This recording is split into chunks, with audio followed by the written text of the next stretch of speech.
traders, how are you? With Marcello, founder of the Day Trading Academy. Today we're doing the recap of what happened in the markets last week, stock markets, economies, finance, all that good stuff. This week we have governments in Asia advising to be careful because there might be a mega quake coming. We also have the government in the United States revising all of the labor numbers, all the job numbers, which basically means that the economy really isn't doing as well. And we have the Doomsday Fish appearing in California. Let's go ahead and get started.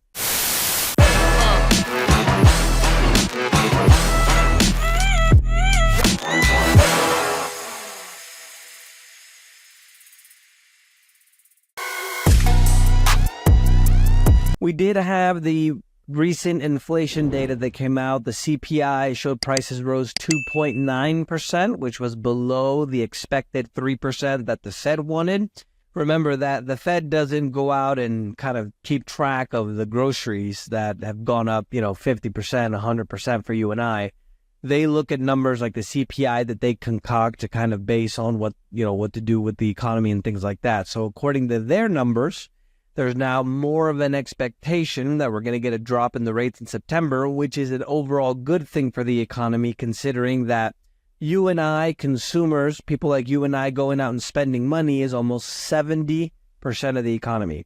So once they start lowering rates, you and I can pay less on our credit cards. We can go out buy cars. We can go out buy houses because everything is going to become a lot cheaper. And they have an election, obviously, at the end of the year.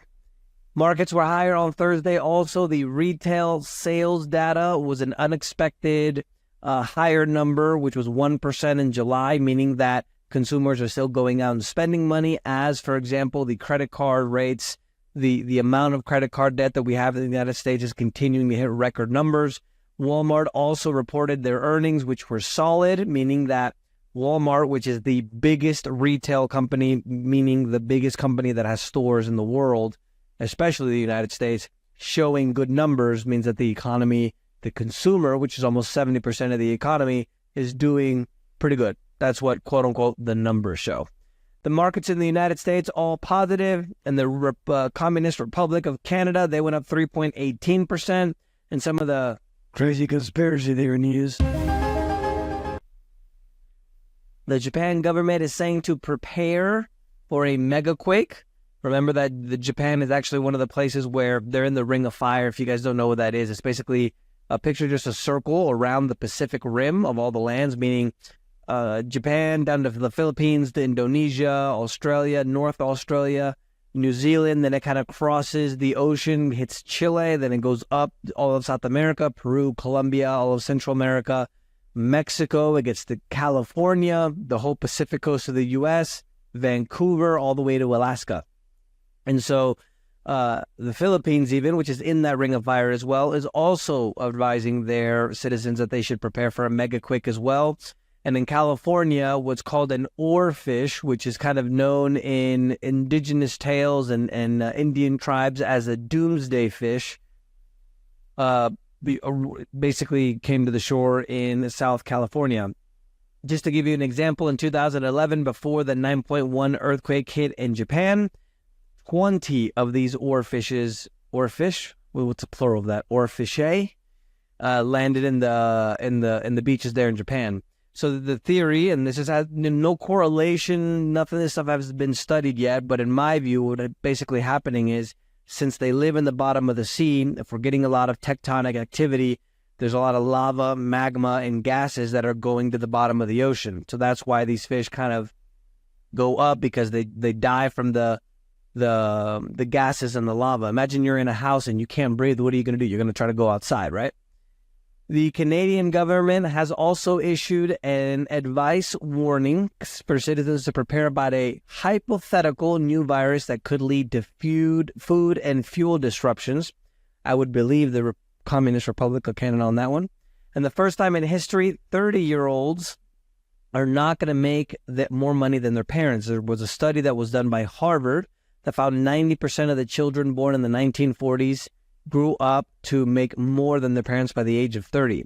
So that to me kind of encompasses what's going on with the U.S. economy overall, because in reality, if every kid always made more than their parents by the time they were 30, that means the economy is getting better for each generation. whereas now, not bueno.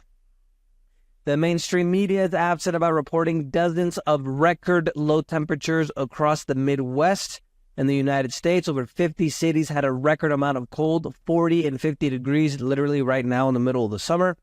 And overseas market news, the European markets were mostly higher. The DAX in Germany and in Italy were the biggest winners there.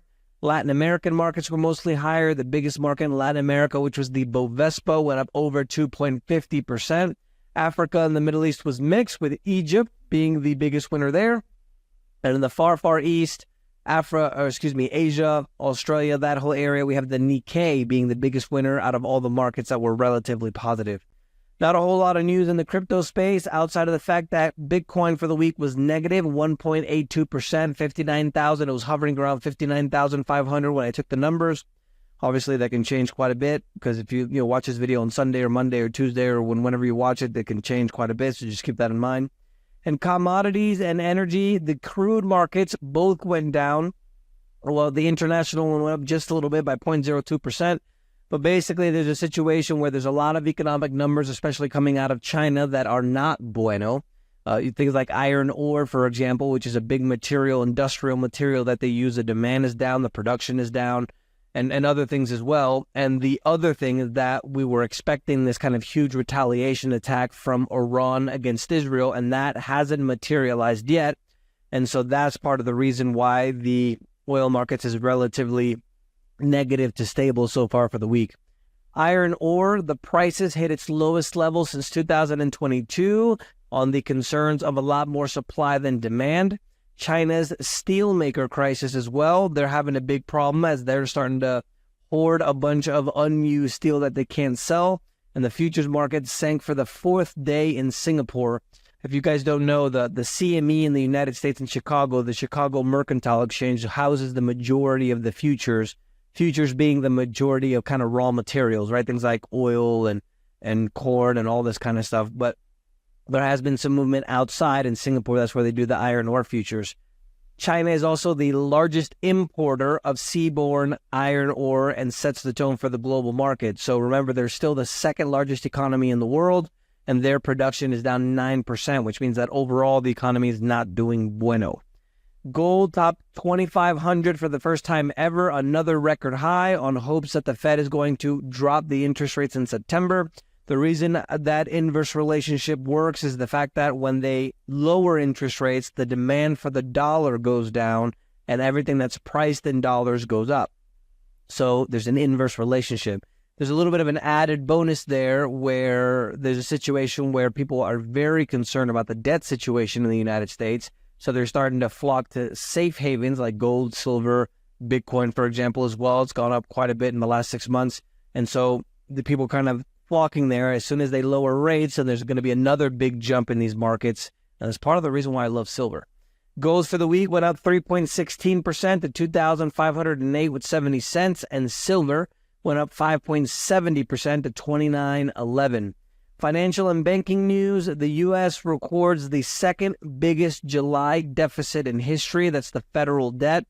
25% of the tax revenue went to pay just the interest on the debt. So now, eventually we're going to get to a point where we're going to need more than what the government makes to pay the interest on the debt and the debt. And we have a situation now where a lot of this debt is rolling over when before it was basically 0% interest rate, right? 1%, 2%. And now it's up to 6, 7, 8%. So as we start to renew that debt, which is about a third or so, then the price of that debt is going to triple, meaning that in order for us to pay the same amount of, let's say it's $100,000, for example, to put it in a personal example, if we need to renew $30,000 of that $100,000 debt when before we were paying 1% and now we're paying 8%, that's going to triple the amount that we have to pay, essentially, right? Quadruple. And that's not bueno when our deficits, meaning that the amount that we're spending compared to the amount that we're making, according to the budget for the federal government, is lopsided with a lot more payments, a lot more debt than we have income. UK inflation rose to 2.2%, coming in slightly below expectations. The Q2 for the Eurozone GDP rose by 0.3% quarter over quarter. And the CPI, which is the consumer prices in France, went up 2.7% year over year. and that was slightly up from last month in France. The economic news, the Bureau of Labor Statistics, which is basically a government entity that reports all this nonsense, revised the job numbers from April 2023 to March 2024 by 1 million jobs, meaning that over that period, which is essentially a year, when they were talking about, oh, the job creation is great, it's above expectations, now everything is changing and those are going to below expectations, which indicates that the job market in the United States is in far worse shape than what they want us to believe. Another thing that's really interesting is if you see the job growth, the amount of growth and the amount of jobs, for example, compared to citizens for illegal aliens, the amount of jobs are going significantly higher for illegal aliens compared to citizens. Singapore saying that its economy grew by 2.9% in quarter two from a year ago. The GDP in Japan, which remember they're still the fourth largest economy in the world, beat analysts' expectations. They grew by 0.8% quarter over quarter. And the retail sales in China grew by 2.7% year over year, beating expectations as well. And the UK economy rebounding after the quote-unquote recession that they had, they grew 0.6% in quarter two. And I don't know if you guys have heard of what's going on in the UK right now, but they just voted the communists back in power. And now the administration, the regime, we should say, in the UK is releasing prisoners, people that have killed, raped, and stolen, to put people in jail that say bad things on social media. This is where we're at in the UK now. So Thursday, the U.S. consumer spending rose by more than expected in July. The retail sales were 1% in July, surpassing the expectations. Remember, as I mentioned in the beginning, the absolute biggest number in the U.S. economy, which is still the largest in the world, is the consumer spending, which is almost 70% of the economy. And the housing starts tumbled in July as well. They declined 6.8% in July to a seasonally adjusted about 1.2 million units. Fragile demand. This has to do with the mortgage rates being so high, and obviously now people can't afford it. It's cheaper to rent, basically, than it is to buy.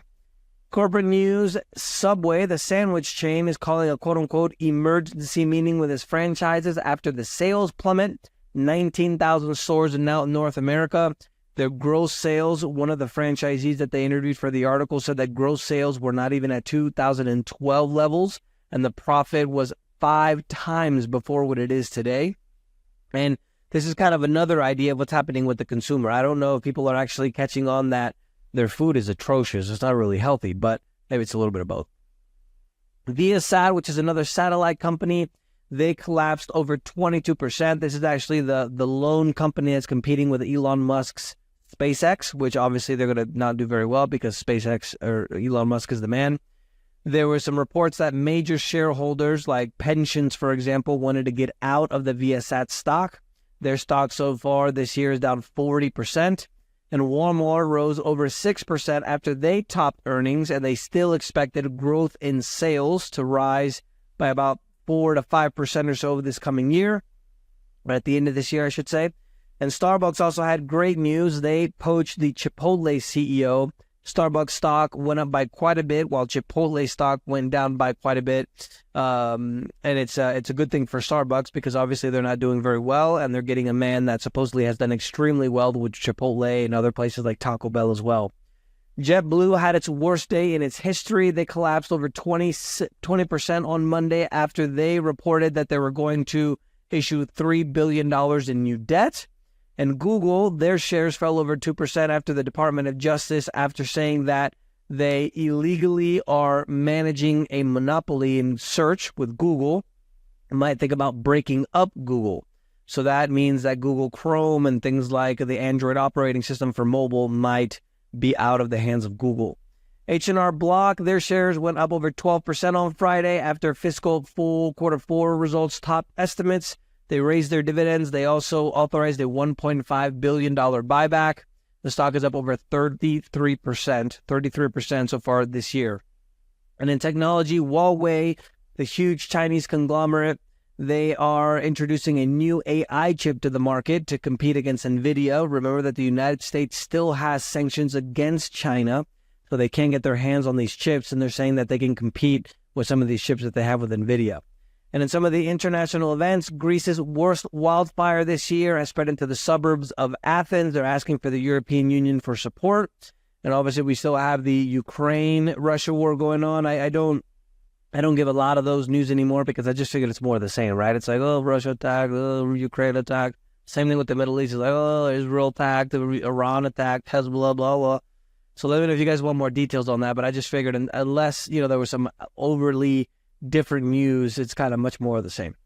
That's the news for this week, guys. Let me know if you guys have any questions. Don't forget to subscribe. And remember, the preppers were right.